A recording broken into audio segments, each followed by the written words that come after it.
आज मैं सभी सीयूईटी एस्पिरेंट्स के लिए एक बहुत ही इम्पोर्टेंट टॉपिक पे वीडियो लेकर के आई हूँ डिटेल में, जिसमें हम बताएंगे सीयूईटी का एग्जाम होने से आपके ड्रीम यूनिवर्सिटी में एडमिशन लेने तक का process. So without skipping it, B with अस। सबसे पहले बात कर लेते हैं क्रिटिकल अपडेट्स की, क्योंकि हम सभी जानते हैं कि सीयूईटी एग्जाम में बहुत सारे डिसरप्शंस हुए हैं।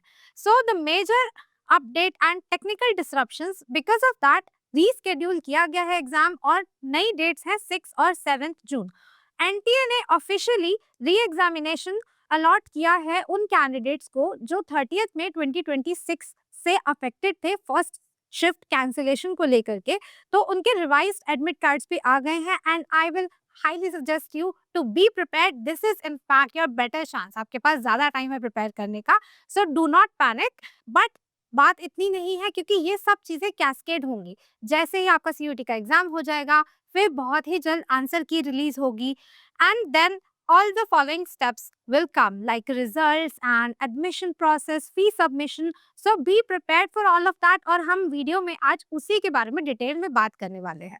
Now, सबसे इम्पॉर्टेंट बात यहाँ पर यह है कि आपको ऑफिशियल सोर्सेज पर रिलाई करना है and you can obviously rely on Sai अस्त्रा, because इस चैनल में हम सारी इंफॉर्मेशन लेकर आते हैं जो कि ऑफिशियल सोर्सेज के अकॉर्डिंग होती है। सो एनटीए की वेबसाइट को विजिट करना है, सीयूईटी की वेबसाइट को विजिट करना है और यूनिवर्सिटी की ऑफिशियल वेबसाइट को विजिट करना है। कोई भी इधर उधर स्कैम न्यूज पे आपको भरोसा नहीं करना है, खुद को पैनिक नहीं करना है।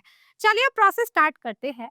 So the journey begins from exam day, और यहाँ पर हम बात करेंगे एग्जाम डे से एडमिशन तक की, जैसे कि मैं पहले ही मेंशन कर चुकी हूँ। सो जोन 1 में यहाँ पर अगर हम स्टेप बाय स्टेप बात करें तो प्रोसेस में सबसे पहले आता है आपका एग्जाम अगर पूरा हो गया है, कंक्लूड हो चुका है, उसके बाद कुछ टाइम बाद NTA provisional answer key release करती है और उसके बेसिस पे आप अपना रॉ स्कोर कैलकुलेट कर सकते हो, जिसमें आप प्रेडिक्ट कर सकते हो कि okay your score might be this. So that is up until here.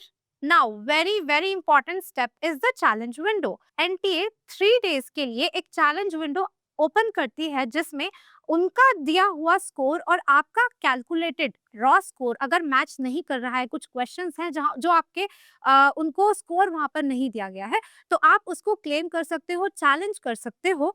और इस चैलेंज विंडो को बिल्कुल भी हल्के में नहीं लेना है, because this really changes the entire game. इससे आपका यूनिवर्सिटी में एडमिशन होना या नहीं होना पूरी तरीके से गेम चेंज कर सकता है। फिर आपकी रिलीज होती है आंसर की। देन हम आते हैं जोन 2 में, जिसमें नॉर्मलाइजेशन होता है और रिजल्ट डिक्लेयर होता है। Then comes the third layer which is zone 3, जो कि यूनिवर्सिटी रूट है पूरा। इस सब स्टेप्स के बारे में हम अभी डिटेल में 1 बाय 1 बात करेंगे। सो जोन 3 में आपका university registration, preference filling, simulated rank, seat allocation, document verification and fee submission and admission, ये सब आता है। अब जैसा कि मैंने कहा कि 1 बाय 1 सबके बारे में एक बार डिटेल में बात कर लेते हैं। So phase 1 is scoring.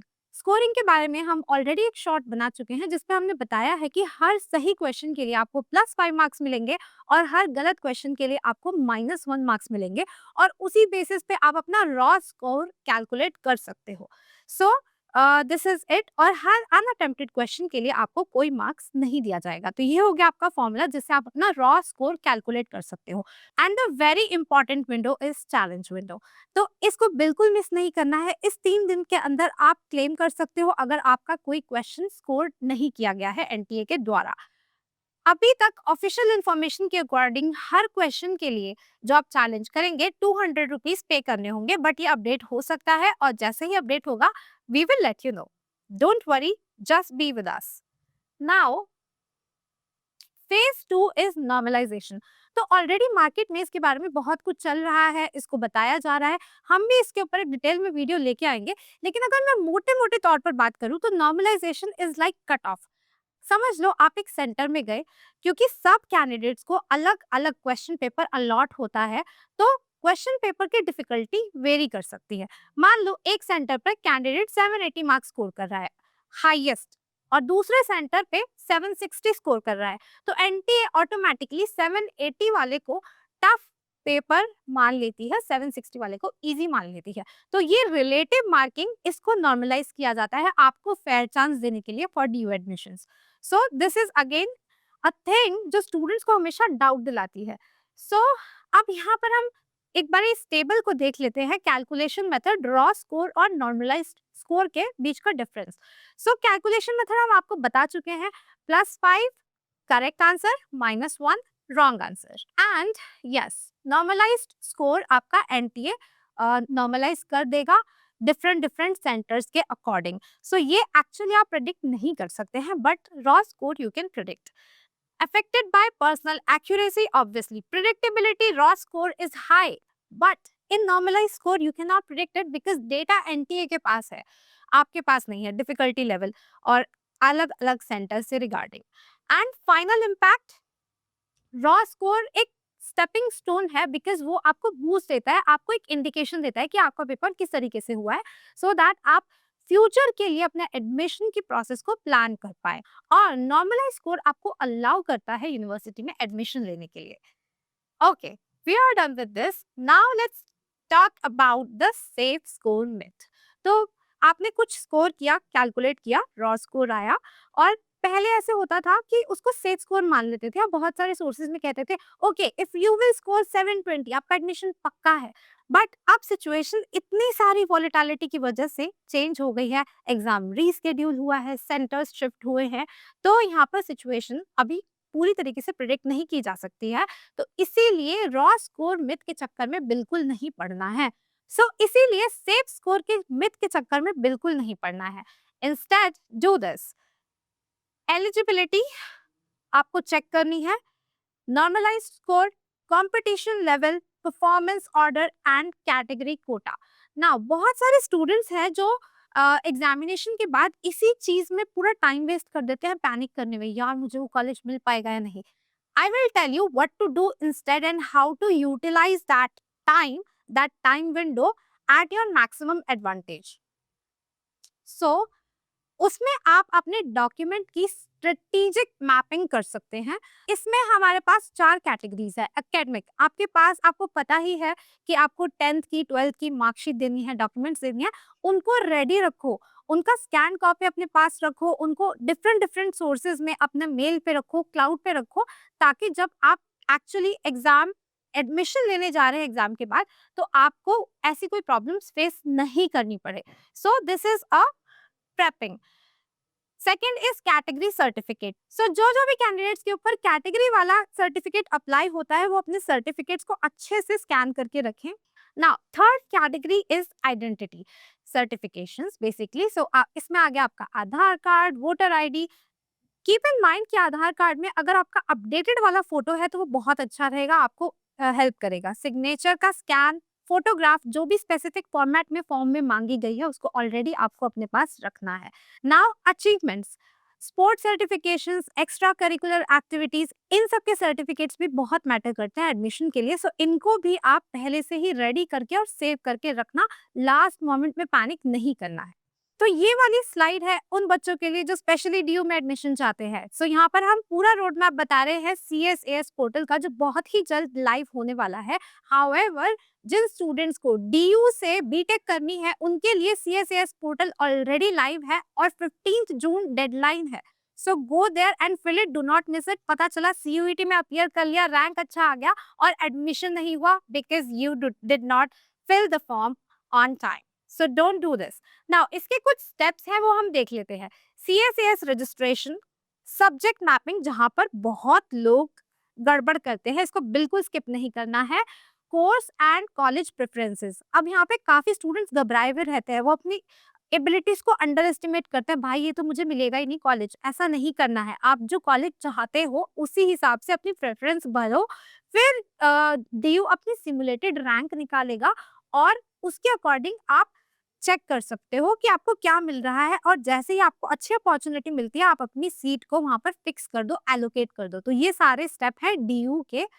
अब आगे हम बात करने वाले हैं सिमुलेटेड रैंक की, जो कि एक फीडबैक लूप होता है एक्चुअली। जैसे मैंने ऑलरेडी आपको बता दिया है कि आप इनिशियल प्रेफरेंस लिस्ट भरोगे कि ओके मुझे ये वाला कॉलेज चाहिए, सेकंड नंबर पे ये वाला, थर्ड नंबर पे ये वाला, फोर्थ नंबर पे ये वाला, एंड उसके अलावा DU अपनी भी सिमुलेटेड रैंक निकालता है जो कि पहले मेरे टाइम में जैसे कट ऑफ होता था कॉलेज वाइज, उस तरीके से काम करता है।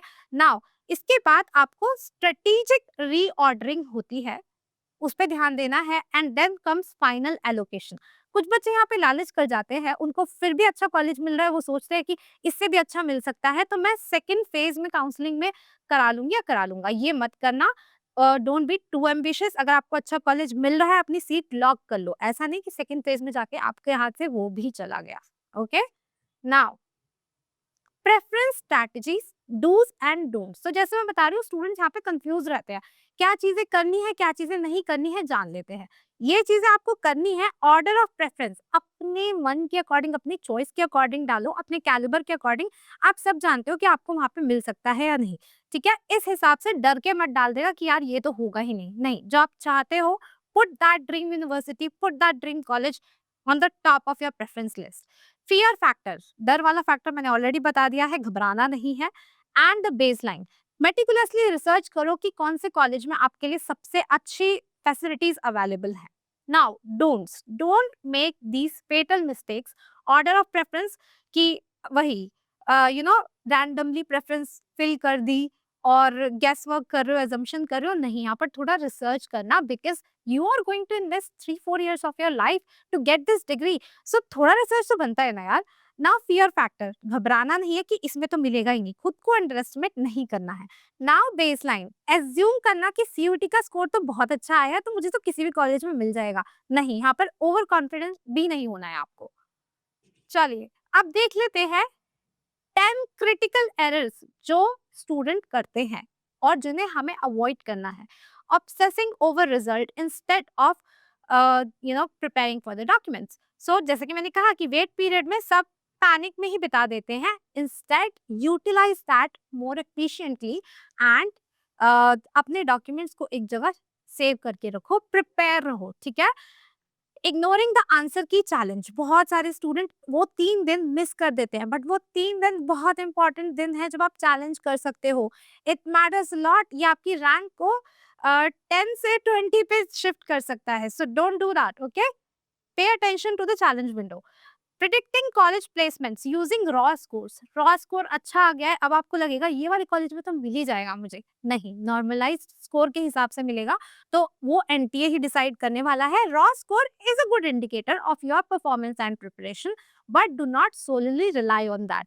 Assuming high marks equal automatically and guaranteed admission, इसकी हमने बात कर ली है। सीयूईटी में हाई मार्क्स आ गए मतलब किसी भी कॉलेज में मिल जाएगा, ऐसा जरूरी नहीं है। बहुत सारे फैक्टर्स यहाँ पर एट प्ले हैं। Ignoring strict eligibility criteria before locking the preference list, तो मैंने ये आपको ऑलरेडी बता दिया है। प्रेफरेंस लिस्ट को लॉक करने से पहले एलिजिबिलिटी क्राइटेरिया के ऊपर अच्छे से ध्यान देना है। Organizing preference list based on fear, घबरा कर नहीं लेना है।